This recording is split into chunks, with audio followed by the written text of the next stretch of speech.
Hello दोस्तों, नमस्कार। Welcome to my channel. देखिए, आज अपन कई दिनों बाद रूबरू हुए हैं आपके सामने। तो आज अपन रीड के लिए इंपॉर्टेंट क्वेश्चन कर रहे हैं। तो देखिए, फर्स्ट क्वेश्चन। देखो, ये आपके रीड लैंग्वेज फर्स्ट के लिए होगा जो मैटर डाल रहे हैं। लैंग्वेज फर्स्ट के लिए लेवल दोनों के लिए हो सकता है, लेवल दोनों के लिए, लेकिन लैंग्वेज फर्स्ट होनी चाहिए, है ना। आप टीचिंग मेथड जो भी इंपॉर्टेंट क्वेश्चन कर रहे हैं अपन, है ना, तो वो लैंग्वेज फर्स्ट के लिए होगी। तो लैंग्वेज देखो, पहले सबसे पहले क्वेश्चन बनता है आपका, लैंग्वेज है। लैंग्वेज क्या है? साइंस, विज्ञान है। करेक्ट है। यानी साइंस, लैंग्वेज को अपन भाषा कह सकते हैं, विज्ञान कह सकते हैं। दूसरा पॉइंट है, लैंग्वेज इज सोशल एक्टिविटी, यानी लैंग्वेज वही सामाजिक गतिविधियों की भी गतिविधि है ना।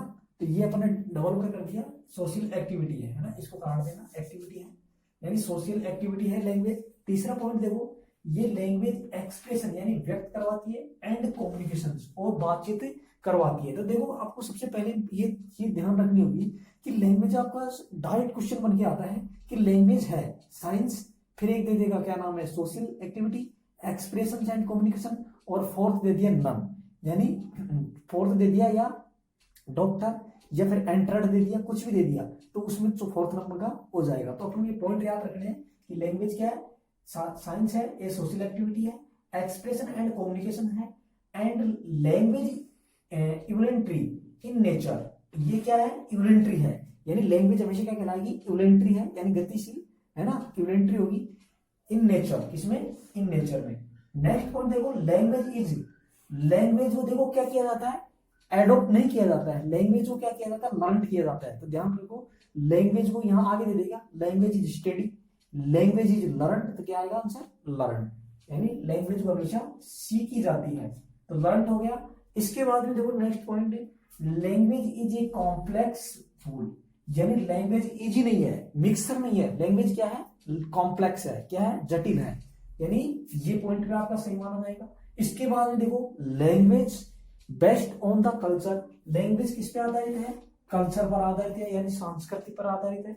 नेक्स्ट पॉइंट देखो, language has two mains form, यानी लैंग्वेज हमेशा दो फॉर्म में रहती है, जिसको बोलते हैं अपन, एक तो ओरियल मौखिक फॉर्म, और एक होती है सेकंड रिटन फॉर्म, यानी जो लिखने का काम किया जाता है उसको रिटन बोलेंगे, और जो मुख से बोला जाएगा उसको क्या बोलेंगे? ओरियल बोलेंगे। क्लियर। अब इसके बाद में देखो, language A system of systems, language क्या है? ए सिस्टम्स, यानी एक सिस्टम का सिस्टम है, यानी सिस्टम का भी सिस्टम है। तो अपन कह सकते हैं language is a system of systems है।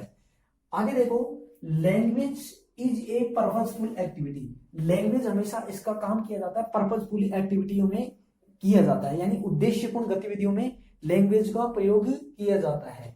तो ठीक है, तो लैंग्वेज के अपने कितने पॉइंट पढ़ लिए? 10 पॉइंट। तो इसको आपको थोड़ी सी याद रखने हैं। याद क्या रखने हैं? इनको समझने हैं और कुछ नहीं देखना है। तो ये पॉइंट अपन को देखना है, और इनमें से एक पॉइंट अलग देता है, तो लैंग्वेज ये होगी। क्लियर। अब इसके बाद में देखो, English is the language, English वह एक भाषा है विच इज एंटर्ड, जो प्रवेश करती है, यानी जिसको हम लेते हैं अपने जीवन में, इनटू आवर कंट्री, यानी हमारे देश में। लैंग्वेज का हमारे देश में क्यों आवश्यकता पड़ी इंग्लिश की? हिंदी से काम चल सकता था, लेकिन देखो इसका कुछ पर्पज बताया जाता है। तो इसमें देखना, आप अगले क्वेश्चन में आएगा, English is the language, English वह भाषा है विच इज एंटर्ड, जो कि प्रवेश यानी ली जाती है हमारे जीवन में, इनटू आवर कंट्री, हमारे देश में, एट द बिगिनिंग, कब से शुरुआत हो गई थी?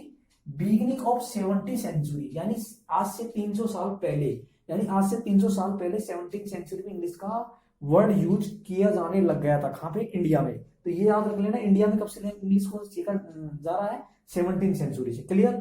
आगे देखो, English is the pre independence ले, यानी अंग्रेजी हमारे भारत देश में जो स्वतंत्रता हमारा देश हुआ था, उससे पहले इंग्लिश का क्या रोल था? तो उसमें देखो, इस क्वेश्चन का वेरी इंपॉर्टेंट क्वेश्चन बन रहा है यहाँ पे, English is pre independence day, यानी अंग्रेजी हमारे स्वतंत्रता के दिनों से पहले ऑक्यूपाइड, यानी ऑक्यूपाइड इसको ले लिया था, ऑक्यूपाइड यानी अपना लिया था, अधिकार में ले लिया था, ए वेरी इंपोर्टेंस पैलेस, यानी एक महत्वपूर्ण स्थानों पे, यानी महत्वपूर्ण स्थानों पे या हाई रोल्स में इसको ले लिया गया था, and role in the India, और इसमें भारत में भूमिका रही किसकी? इंग्लिश की। इन बिकॉज, क्यों रही थी? यानी देश हमारा स्वतंत्र हुआ था, उससे पहले इंग्लिश का क्यों महत्व लिया गया था, यानी क्यों इसको एडॉप्ट किया गया था, क्या हमारे प्रति क्यों आवश्यकता पड़ गई थी कि इंग्लिश को होना जरूरी है।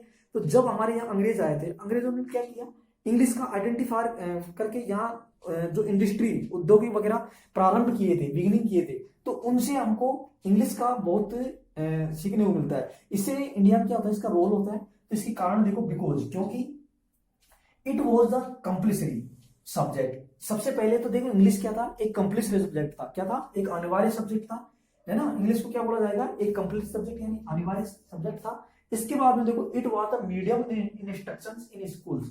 यह एक माध्यम लिया जाता है, किसके माध्यम में, instructions and schools and college, यानी स्कूलों में, विद्यालयों में, एंड महाविद्यालयों में, यानी कॉलेजों में, यानी कॉलेज, महाविद्यालय और स्कूलों में इसको इंस्ट्रक्शन देने के लिए इंग्लिश का प्रयोग किया जाता है। इंस्ट्रक्शन मतलब होता है अनुदेशक, इंस्ट्रक्शन मतलब क्या होता है, अनुदेशक देने के लिए इंग्लिश की आवश्यकता पड़ गई, इसलिए इंग्लिश को अडॉप्ट किया।